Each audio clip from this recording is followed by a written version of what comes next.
Hi, I'm Jessica Salaji, publisher of thegeorgiavirtue.com. We're so excited to offer a compilation of videos this election season. The TGV Candidate Spotlight Series is an independent video feature produced with one goal in mind: providing voters with as much information as possible before they head to the polls. There's no agenda, we don't make endorsements, and we aren't beholden to any giant media corporation. The series is produced thanks to our advertisers and the generous donations made to the TGV Sunlight Fund and communities we cover. We extended an offer to all of the candidates seeking office this year, and to ensure the integrity of the questions and in fairness to all the opponents, every interview was recorded prior to the release of the videos in that race.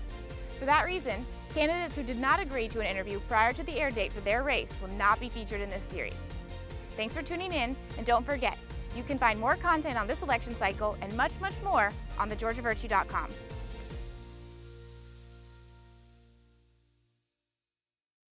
There's never been a better time to upgrade at Franklin Toyota. Hurry in and save big on our entire inventory of your favorite new Toyotas. All marked with the honest, transparent, and upfront pricing you've come to expect from Franklin. The price you see is the price you pay. No gimmicks and no games. Get it fast, get it fair, get it forever. That's the Franklin guarantee, because at Franklin, we're here for you. Visit us on Commerce Drive in Statesboro or shop our complete inventory online at franklintoyota.com.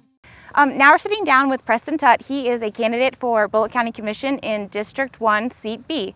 So thank you so much for joining us. Well, thanks for having me. You're new to the political realm, so why don't you go ahead and just start off by telling everybody a little bit about you. All right, my name is Preston Tutt. I'm running for County Commissioner District 1, Seat B.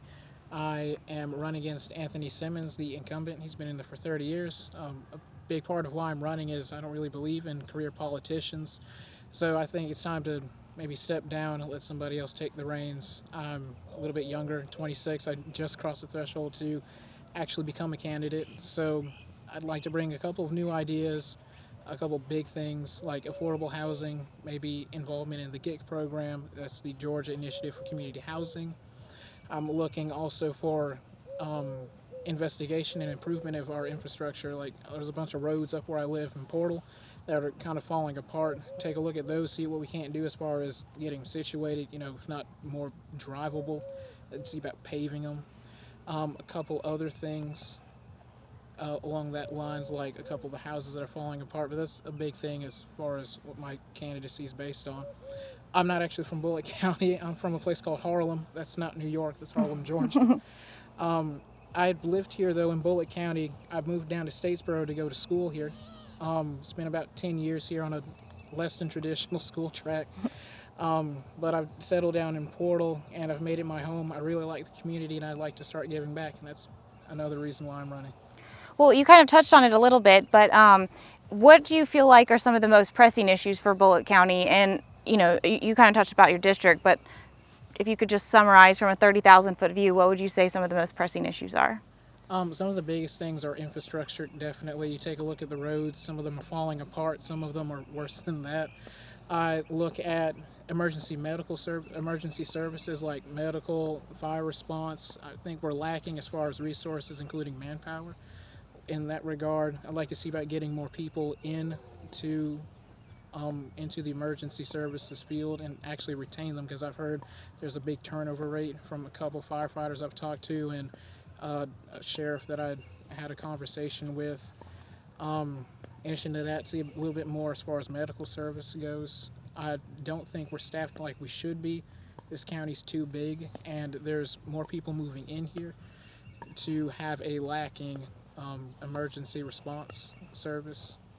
And another thing we're going to look at doing is getting affordable housing, or people low income. I know Bulloch County, the median income, if it's even this great, is about $29,000. So you go anywhere else and that's pretty poor. That's below the poverty line. A lot of people don't actually own their homes. I don't know about you, but I still rent a house. And one day I'd like to own that, but that dream's kind of hard, especially being fresh out of college. I know some people aren't like me, haven't gone to college, got to work 2 jobs and are still trying to get by. But that's the big thing. I feel like home ownership, really feeling like you own a part of your community, and that just makes it a little bit better a situation for everybody. Specifically to the last two, because we kind of know what the solution is for infrastructure and stuff, but as it goes for like emergency manpower and the home programs. Do you have ideas on funding for those? Because, obviously the first question is, are you going to raise my taxes? But there are programs and things like that. Are you familiar with any of those types of things do you want to talk a little bit about that? Yeah, so the GIC program, which is GIHC, which is Georgia Georgia Initiative for Community Housing. It is a government program, and I believe it is in partnership with the University of Georgia. I need to actually put that on my Facebook so people can look into it. It basically makes it to where housing and restoration of housing is affordable through a grant, which smaller cities can apply for once every other year. Larger cities like Augusta and Atlanta in Georgia can apply every year. Population's a little bit bigger. So this wouldn't really raise taxes at all, as far as I know. I need to read into it a little bit more, but at a glance and from what I've read, it wouldn't necessarily raise property taxes. Now, as far as roads go, it's actually cheaper to maintain a paved road than it is a dirt road, because dirt roads fall apart once every good rain, and we get a couple good rains a year. Sure. So maintaining and paving roads is a decent priority, especially if you're like me, I can just throw my truck in four-wheel drive and drive off, but a couple of people tear up a road even worse trying to get out of it, and that just makes a bigger problem. So taking a look at things like that, and these are good solutions. They're not going to cost the taxpayer. If anything, they'll probably wind up costing less in revenue.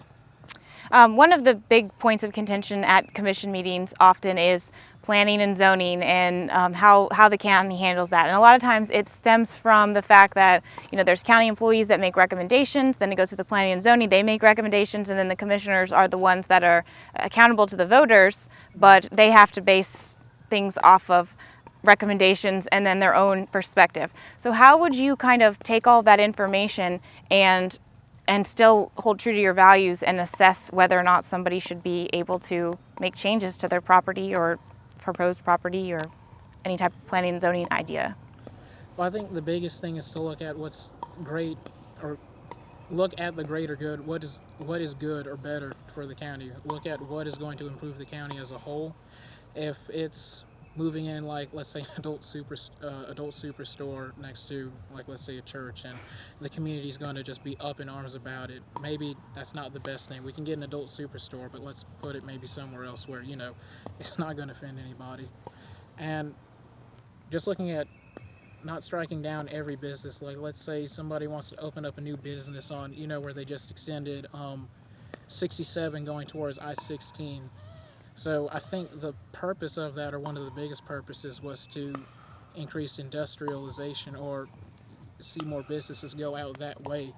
I think the road volume was increased by about 6% or a little bit more than that, just so we could have more traffic going through those areas, and that was supposed to be a big area of growth.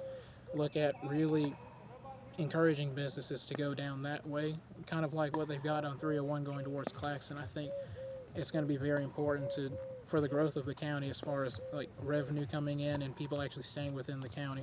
Would you say that the county is transparent enough? And if so, what could we do to, do you feel like the county is transparent enough? And if not, what could we do to be more transparent or get more people involved in what their local government is doing? I believe, from what I've seen, the county is transparent enough. I've not done any digging into any foul play or anything, but the meetings I've seen, they seem to, I don't know if anything's going on behind the scenes, or they get, like, so to speak, get their act together before they go in front of the people, but I believe it is. I think what can be done is the person who's actually representing their district, they should be more accessible and more willing to talk with people about what's going on. Excuse me, or even just like something as simple as having like a Facebook page, or a more active Facebook page, because I know a lot of people use social media. Not everybody's going to go out and read the paper or go sit in the actual meeting. Just basic stuff like that. What about the budget? Do you feel like the county, and taxes, I guess, we'll just incorporate it all together. Do you feel like the county, we're spending money on the right things? Do you feel like there, other than the affordable housing programs and the manpower thing you already addressed, do you feel like there are things that are on the wrong track, on the right track? How would you, like a 30,000 foot view of the budget? I think we're doing okay, but there are some things that I'd like to see So as far as like what I said with affordable housing, I like to see money put towards that. I know there are projects like this beautiful Mill Creek actually was one of those projects, and the agricultural complex, the addition to that was a pretty good, excuse me, a pretty good use of taxpayer money. But I believe there's more things, more pressing matters now, like getting people home ownership. I believe people are entitled that. This is their county, so they should own a piece of it. So that's one of the biggest things as far as that goes. And I'd like to see more money put towards, because the money's there. I've I've heard in one of the meetings that the money is definitely there to improve infrastructure. It's just kind of an allocation of those funds to it. Now it is kind of difficult though, if I could talk about the roads a little bit, because right now I believe you have to have 80% of the right-of-way actually approve on getting one of the roads paved. That might pose a little bit of a challenge as far as getting people on board with getting the road paved, but I'm sure from everybody I've talked to in Portal so far, and I say Portal because Portal is one of the biggest places I see it. I'm sure it's the same down in Register. I hadn't made it down that way yet, but I'm sure a lot of people would like to see that money invested in that project. As it pertains to employees and county employees, what do you think you can do as a county commissioner to support them and retain good qualified employees? One thing I've heard is appreciation. And it's come from a couple, I won't name them. A couple people feel like they aren't appreciated. We need to do what we can to retain those employees, whether that be in the form of bonuses, like if we've got, let's say, the budget for fire, public safety is, if we're over, we need to about giving them what they're due, because they are putting their lives on the line. I thankfully haven't heard too many fires occurring, but that situation can arise, and I thank them for putting their life in danger, when that situation arrives, and for actually even going through and participating in keeping our county safe. So I'd like to see bonuses be dished out if we have any excess money in that budget. I'd like to see them get the resources they need so they don't feel like they've got the weight of the world on their shoulders. That's, excuse me, that's something I'd like to see happen for them. Why do you want this job? Well, everybody says be the change you want to see. Be the change that you want to see.